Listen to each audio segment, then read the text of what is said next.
Building a campervan can feel exciting at first, but very quickly it can become overwhelming. So you start searching YouTube for ideas, looking at layouts, watching van tours, comparing parts, and suddenly there's hundreds of decisions to make before you've even started building. As professional campervan converters, we see the same mistakes all the time. Some waste money, some waste time, and most are extremely difficult to fix later. So in this video, we're going to talk through the do's and don'ts of building a campervan, so you can avoid the common mistakes and make better decisions when it comes to your own build.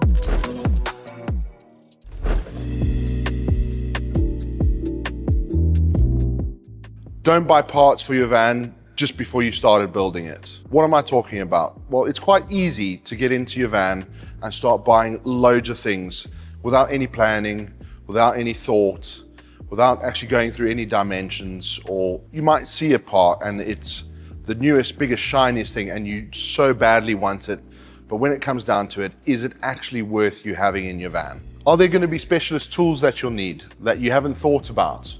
Are there simple tools that you will need and you haven't purchased yet? Are there big ticket items that are nice and shiny, maybe there's a deal on, but you'll never get to use it? Is there things such as an aux beam where you have a nice new switch panel when just a couple simple switches would suit your budget way better? Have you actually measured what you're going to put down on your flooring? Have you ordered enough? Have you ordered too much? These are things you need to take into account. Every item will affect another item, whether it's weight, space, plumbing, wiring. They're all things to take into consideration. Make sure that you're planning the actual size and measuring the actual van rather than going off brochures. And all the big items should be planned before purchasing them.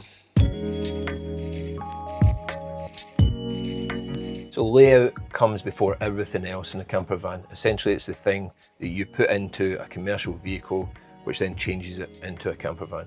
It's what's going to dictate the flow of the van. It's what's going to dictate what appliances and things you can fit into that space. So for instance, in this vehicle here, given I'm a little bit taller and given that this vehicle is a 4x4, I'm a little bit restricted in height. And so you want to think about things like position of skylights. You want to look at where do I want that light to be spread across the vehicle, but also what it's going to allow you to do. So it's essentially going to take the height of the ceiling and it's going to allow you to stand full upright in that position. So I then want to look at where this is positioned and what I'm going to be doing in this space. Now with this slide out worktop, it then allows me to stand and cook, because when I'm cooking I don't want to be stood like this, because you're going to be standing here for prolonged periods of time. So this allows me to stand comfortably. I can then turn around, get things out the fridge without having to shrink down into a space. Now when we're looking at the fridges, having your fridge positioned as high as possible works really well. We've put a drawer below. We could have put a little cupboard above and put the fridge down onto the ground. But what this allows us to do is to have things as high as possible, because this is a confined space. The galley in a kitchen is always going to be small. And the last thing you want to be doing is having something hot on the hob here. You need to get something out the fridge. And then you have to bend down and put your face at level with that hot food cooking to try and bend down and get something from underneath the counter. Now you're not always going to be able to have a fridge in this position. So if you had a longitudinal bed rather than transverse across the van, then that's going to move everything up and you're probably going to move the fridge somewhere else to allow for a comfortable seating area and a reasonable sized bathroom. So where can that be housed then? You don't want it in the galley space here. Best place is probably going to be at the end of the unit here. That's going to allow you to step out of this confined space to where there's a bit more room. You can then get in, you can look down without being at that danger level as well. So it's looking at where you position things in the van and where you set up that layout so that you can easily move around about the vehicle. You can have comfortable areas, nice seating zones, bedroom, and then separate kitchen. And that's where layout becomes really important, because if you don't get it right for yourself, it's not going to be right for your trip and you're not going to be comfortable. And at the end of the day, you're not going to be happy with your camper van. So when you're building your van, something to keep in mind is, have you got access to things? You got to be able to get to connections, water fixings, water pumps, electrical items, fuses. Have you thought about how you're going to get to those things in a situation where they need maintenance? So let's jump in and I'll show you how we do this. So this is our electrical cupboard. For the purpose of the video, we've taken the front panel off just so you can see everything in here. Now this cupboard houses all of our electrics, from our relays to our DC-DC charger, to our MPPT solar controller, to our Servo GX, all your fuses, and your inverter as well. We've done it in such a way that should servicing be required, everything is accessible. So yes, even though our cabling might be wide behind all the panels, you can always check for continuity. If there's ever a break, it's a simple fix. You just check both ends of the wires. If it's a fuse, it's as simple as going to the fuses, checking them, pulling them out. If you need to replace it, they're really accessible. With all the Victron Energy equipment, should you have Wi-Fi or cellular connectivity, it can all be diagnosed over the wire via an app, and it means that there's short downtimes, and in the event of something not working, it can get diagnosed fairly quickly. So same goes for our water cupboard.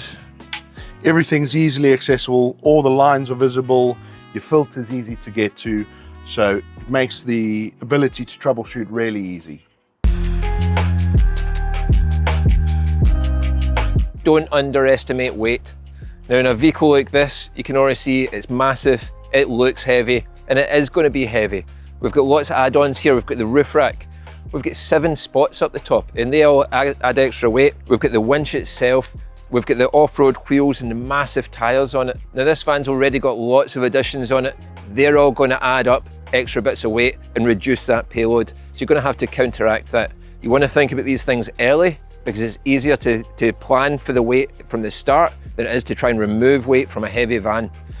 Now this van here, starting straight off with the base van, this is a 4.1 ton vehicle, so you're going to have more payload, which is going to help accommodate these extra items. This van's not got anything in the back of it yet. We've not even started the conversion on this van. Right off the bat with this, we know we're going to have to try and keep the weight down. Even though it is a bigger weight category, they're going to want to take a lot of kit with them. This van isn't just for going for weekend trips to the beach. This is going to be traveling long distance, across the world, lots of expedition kit. That roof rack is going to be full of stuff. We're not just looking at the weight of the conversion in the van itself, it's then going to be filled with people, it's going to be filled with goods. So for the conversion already, we're going to start looking at the design. Where can we cut back weight? Can we cut back extra materials? Can we thin some of those materials out? And can we change some of those materials? Can we take some of the items that are made out of wood and have them constructed out of thinner aluminium instead, retaining the rigidity and the strength, but saving a little bit on the payload there? We're going to be looking at the appliances that are going into this van. What are they getting used for? Is it necessary? Now this vehicle is going to have a 48 volt electrical system, so it's going to have 2 big batteries. It's also having aircon that he wants to be able to run throughout the night. So one of those batteries is going to be dedicated for that. We're not just going to be looking at the appliances and the fittings that we're putting into the van, we're going to be looking at how they're going to be used. So are they going to have extra weight added later on? When you're fitting the water tanks, for instance, the tank itself doesn't weigh that much, but you need to think to yourself, when this is full of water, an awful lot of weight getting added into that side of the van. So we're then going to have to counterbalance that onto the other side of the van. We're going to have to look at the weight distribution with those batteries, make sure that they're counterbalanced with something else on the vehicle. So whatever you do, don't make weight an afterthought. Think about it right from the start, right in the planning stage before you even touch the vehicle. You want to be thinking about what's going into it, where it's going to be, and that's going to help in the long run. So when you're building a van, don't forget to budget for the boring stuff. From masking tape to your sealants, to your spray paints, even stuff simple as super glue, it all adds up in the end. You need to have that in mind so that you have a budget that is suitable and you're not buying all the big things and wondering, how am I going to afford the small bits that really completes your van? When you're buying your goods, don't buy cheap just for the sake of saving a few quid. Sometimes cheap will end up costing you more in the long run when it fails and you have to buy it again in a better quality. It's sometimes better to plan ahead, get the right stuff, get a good quality material. Again, whether it's your glue, make sure you're using a really good glue. If it's spray paint, get a good spray paint and you will end up saving in the long run. It's important always to leave yourself a contingency. Don't go buy big ticket items just to find out that you don't have enough material. And a prime example is flooring.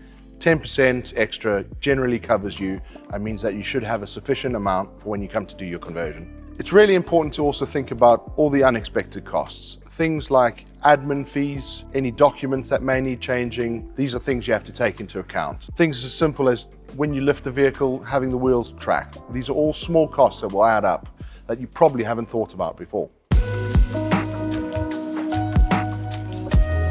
Get the build order right. Now, most of you building a van at home are going to have a wee bit more time because you're going to be doing it bits and pieces here and there over weekends. Build take a lot longer than you imagine, so it's probably going to take you a long time if you're doing it in drips and drabs. First, we want to start off thinking about the base vehicle. If it's not a brand new vehicle that you're building into, you want to tear all the panels off the inside, get down to the metalwork and have a good inspection.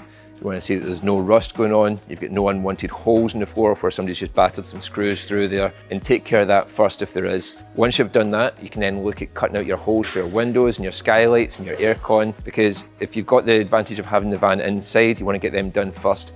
You can get rid of all the dirty metal work, all those metal filings, you can get them blown out the van before you start. Once you've got all the holes done, you can then primer everything up, make sure that you're not going to add rust to the vehicle. Then you can start looking at adding things to the van. So you're going to be looking at soundproofing and insulation, because the last thing you want to do is put your wall lining on and then try and take the furniture out, move the wall lining to stuff the panels with insulation. So get all that behind the scenes works done first. That's where we then move on to things like fuss fix electrics. Now, if you're going to be hiding a lot of your electrics in the panel work of the van, you don't want any joins going on in behind there. You don't want to have any appliances, anything that's going to overheat. So really you're just looking at your cable run. You can put that into your cavities with your insulation. That way it's out the way, it's not going to get snagged with anything that you're putting into a cupboard or anything that you retrofit afterwards. Once that's done, we can then move on to wall lining. We can look at putting our floor down and our internal ceiling. Getting the kind of bone structure of the van is going to give you the outlay of where you can then attach things to.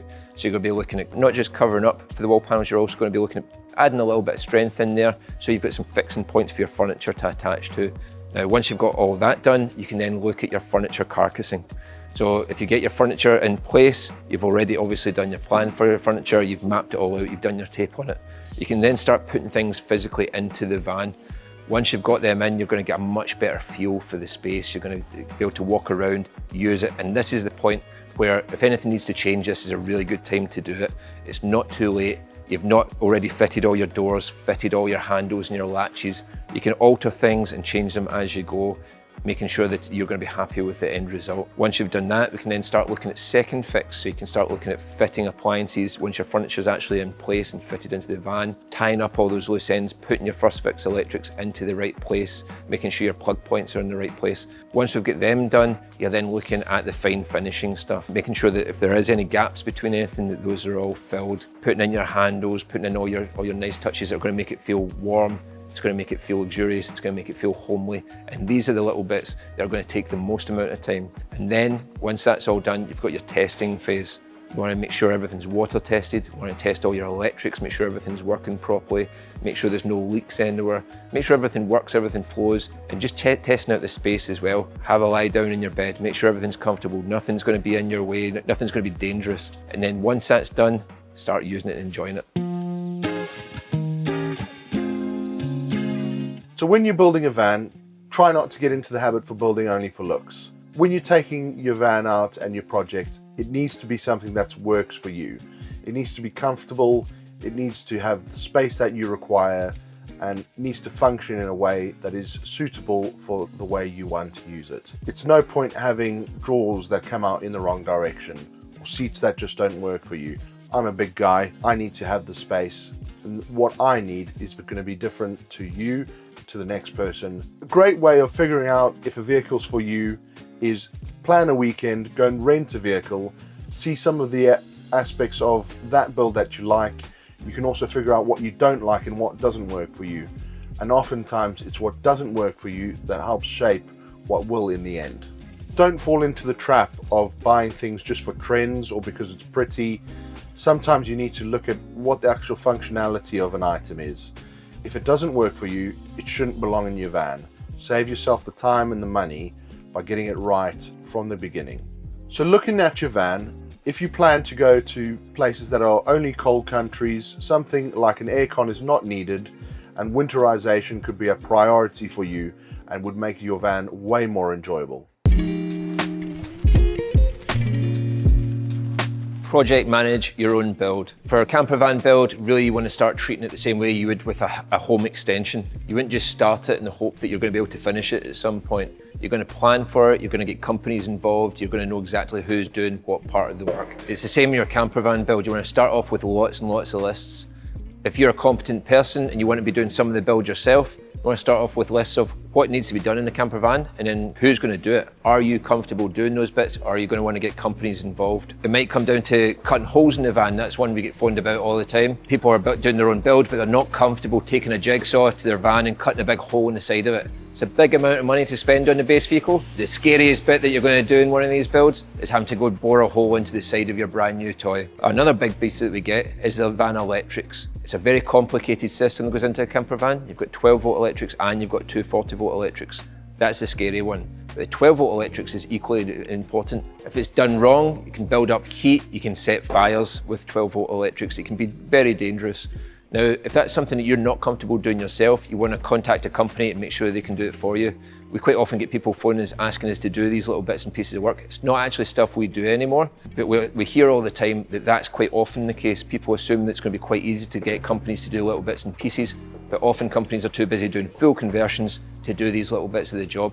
So before you even touch a tool to the van, I'd probably be phoning around companies, making sure you have somebody local to you, you're happy to take the van to, and that they're happy to do the work in the time frame you're doing it. Planning here is the key. Get it down on paper, pick up the phone, make sure that you've got everybody scheduled into your time frame. You might not be able to stick to it, but if you've got it planned out, you're going to avoid a lot of unwanted problems later on. A big part of the enjoyment that comes from the camper van lifestyle can often be the build process itself, specifically if you're good on the tools. So if you want to see more tips and tricks, then follow us and we'll be doing loads more content on this, where we'll be saving you headaches as well as a buttload of cash. So yeah, hit that subscribe button, and if you know somebody else that's interested in camper vans, then share the channel. Send us out to your friends too. Don't forget to like, comment and subscribe, and we'll see you on the next one. Thanks for watching.